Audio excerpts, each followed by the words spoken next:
ازيكم يا جماعة؟ جاهزين تدخلوا معايا في رحلة غموض من العيار التقيل؟ النهاردة هنحكي عن قصة عيلة ماكستي، واحدة من أكتر القضايا اللي حيرت العالم.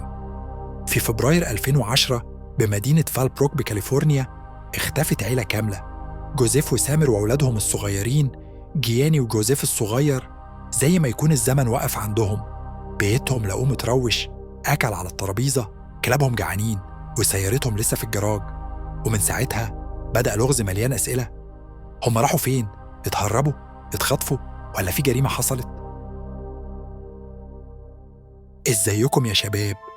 أهلا بيكم في قناة نبراس، المكان اللي هتعيشوا فيه الغموض والتشويق بجد. هنا هنحكي عن الجرائم والقضايا اللي هزت الدنيا، سواء اللي اتحلت أو اللي لسه لغز مفيش حد عارف يفكه. كل حكاية هنا هتخليك تحس إنك جوه القضية، بتفكر وتحلل معانا. لو بتحب الإثارة ونفسك تعرف الحقيقة ورا كل لغز، اشترك في القناة وفعل الجرس عشان ما تفوتش ولا حلقة. وافتكر، كل القصص ممكن تتشابه، بس لما نبراس يحكيها بتحس إنك عايشها من أولها لآخرها. بأسلوب هادي وواقعي بنحول كل قضية لرحلة غموض تجذبك وتخليك تفكر، تناسب كل اللي زينا بيحبوا يستكشفوا الحقيقة ورا كل لغز.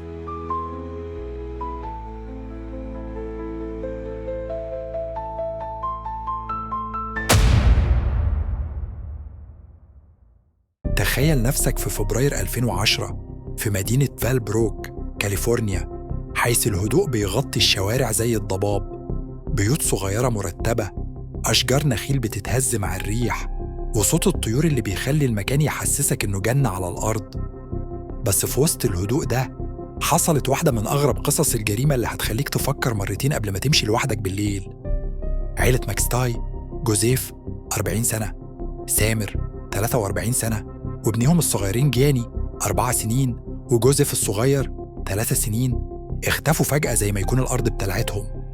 القصة دي مش بس غموض، دي رحلة مليانة أسئلة بتحير العقل وهتخليك تتساءل إيه اللي حصل فعلاً.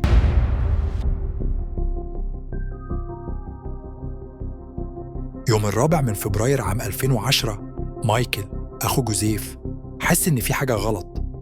تليفون أخوه مش بيرد، ولا حتى سامر اللي دايماً كانت بتبعت رسائل عن الأولاد. قرر يروح بيتهم في فالبروك، حي هادي كانوا بيسموه القرية الصديقة. لما وصل يوم 13 من فبراير حس إن قلبه هيقف. الباب الأمامي مفتوح نصه زي لو حد نسي يقفله. دخل البيت وكأنه دخل مشهد من فيلم رعب. على الترابيزة في المطبخ طبقين فشار نصهم متاكل وعلب بيض مكسورة مرمية على الأرض. كلبين العيلة بيرو وكوكو كانوا في الفناء الخلفي، جعانين وعطشانين، بيبصوا لمايكل بنظرات كأنها بتقول فين أصحابنا؟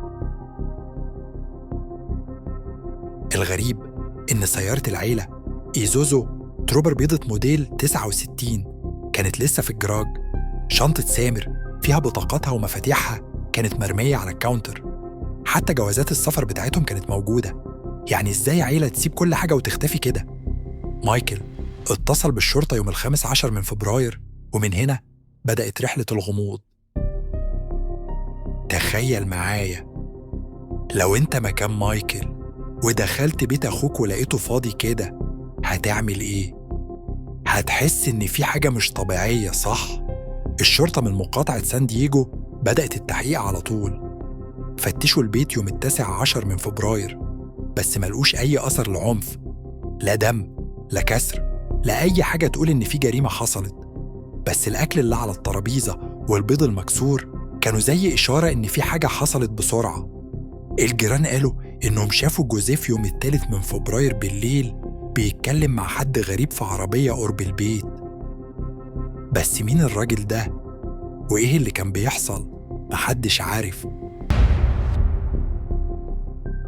الخيط الأول اللي ظهر كان يوم 8 من فبراير. كاميرات مراقبة قرب الحدود المكسيكية في سان يسيدرو على بعد 100 ميل من فالبروك صورت 4 أشخاص، راجل وست و2 أولاد صغيرين، بيعدوا الحدود ماشي حواليها الساعة 7:45 مساء. الصور كانت زي الظلال، مش واضحة قوي، بس المحققين حسوا إن دول ممكن يكونوا عيلة ماكستاي. في نفس اليوم لقوا سيارة الإيزوزو بتاعتهم في موقف عربيات قريب من الحدود. لما فتشوها لقوا آثار DNA لتشارلز تشيس ميريت، شريك جوزيف في الشغل، على عجلة القيادة. بس السؤال، إزاي السيارة وصلت هنا؟ ومين كان بيسوقها؟ اسأل نفسك، لو شفت لقطة زي دي في كاميرا هتفتكر إن العيلة هربت بنفسها ولا إن في حد خطفهم؟ المحققين بدأوا يحطوا نظريات كتير. هربوا برضاهم؟ سامر كان عندها جذور مكسيكية وكانوا بيزوروا المكسيك كتير، بس إزاي يسيبوا كل حاجة وراهم؟ جوزيف كان عنده شركة ناجحة وكان بيخطط ينقل لبيت أكبر، ما كانش فيه سبب يهربوا. اتخطفوا، مفيش طلب فدية ولا أي إشارة إن حد تواصل مع الأقارب. النظرية دي كانت ضعيفة. جريمة؟ البيت كان نظيف، بس وجود الأكل والحاجات المرمية خلاهم يفكروا إن في حاجة حصلت فجأة.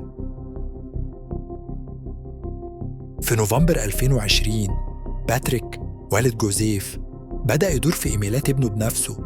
لقى إن جوزيف كان عنده مشاكل مالية مع تشيس شريكه في الشركة، بس الخيط ده مكملش. في أبريل عام 2011 لقوا حقيبة مدرسية بتاعت سامر مرمية على طريق سريع في أريزونا على بعد 400 ميل من البيت، فيها بطاقة هويتها وحاجات شخصية. ده خلى الشرطة تشك إن في جريمة حصلت، بس القضية فضلت معلقة من غير أدلة. تخيل لو أنت المحقق وكل الخيوط بتوصل لطريق مسدود، هتفكر إزاي؟ هتكمل تدور ولا هتستسلم؟ في 11 من نوفمبر عام 2013 الدنيا اتقلبت. سائق دراجة نارية في صحراء فيكتورفيل على بعد 100 ميل من فالبروك لقى عظمة بارزة من الرمل. نادى الشرطة وفي ساعات اكتشفوا قبرين ضحالين فيهم هياكل عظمية ل4 أشخاص. تحاليل الدي إن أكدت إن دول جوزيف وسامر وجياني وجوزيف الصغير. الطب الشرعي قال إن الجماجم كانت متكسرة بضربات قوية، زي لو حد ضربهم بمطرقة تقيلة، زي واحدة لقوها قرب القبرين. الجثث كانت مدفونة بشكل بدائي، كأن الجاني كان مستعجل. الصحراء كانت مكان مهجور، مفيش فيه أي أثر لعربيات ولا بصمات، بس المحققين لقوا حبل بلاستيكي قرب القبرين، وده خلاهم يفكروا إن الجثث ممكن تكون اتسحبت. بس إزاي واحد ينقل 4 جثث لمسافة 100 ميل من غير ما حد يشوفه؟ فكر معايا، لو انت في الصحراء دي وشفت القبرين، هتحس انك في فيلم رعب ولا هتحاول تدور على أدلة؟ في نوفمبر 2014 الشرطة قبضت على تشارلز تشيس ميريت، شريك جوزيف في شركة Earth Inspired Products. تشيس كان عنده سجل جنائي طويل من سرقة لتزوير، وكان مديون لجوزيف بأكتر من $24,000.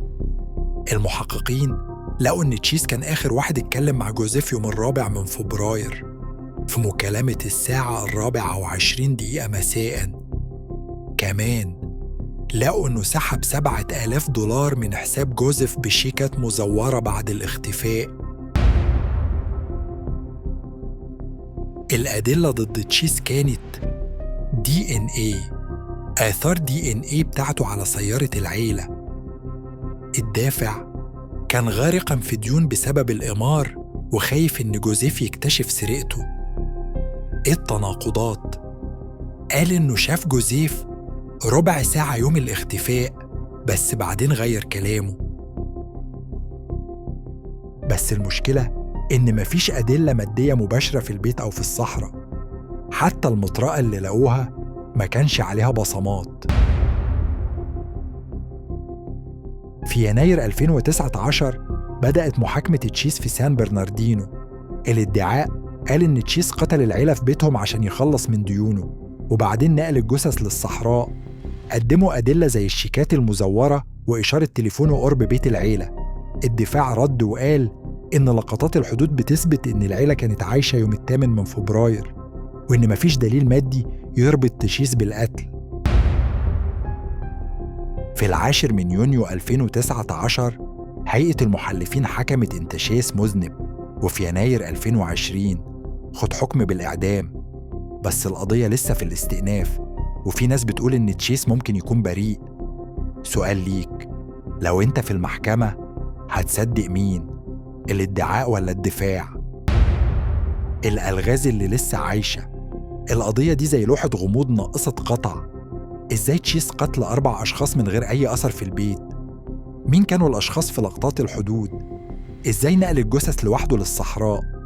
سؤال ليك، لو أنت في المحكمة هتصدق مين؟